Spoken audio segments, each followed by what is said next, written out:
أمام قرابة 60,000 من أنصاره دخل الرجاء ذهاب ثمن نهائي عصبة الأبطال الإفريقية وعينه على تحقيق الفوز، ولو تعلق الأمر ببطل الدورة السابقة وفاق سطيف.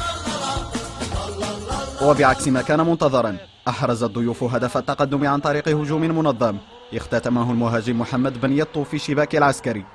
رد الرجاء لم يتأخر، بيسرى ساحرة ياسين الصالح يسكن الكرة في الزاوية 90 من شباك الحارس خضيرية. نشوة في المدرجات ومدرب يلتقط أنفاسه بعد عودة المباراة لنقطة البداية. إليكم إعادة الهدف. ضعف مهول في الخطين الخلفيين وتضييع سين من الأهداف كلف الرجاء غاليا. بنيطو يسجل مجددا وبنفس الطريقة.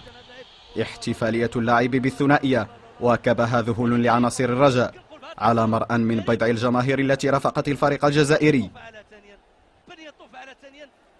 لم تغب شخصية البطل عن الرجاء، فكانت العودة في النتيجة. صلاح الدين عقال يسقط في مربع العمليات والحكم يصفر ضربة جزاء. عادل الكروشي يتكلف بالتنفيذ والهدف الثاني لصالح النسور. وبعد تصيد التعادل أمام الجمهور يبقى السؤال المحير: هل ستسعف الأيام المتبقية قبل لقاء العودة روماو لترميم الصفوف وتحقيق تأهل ولو من قلب ملعب النار؟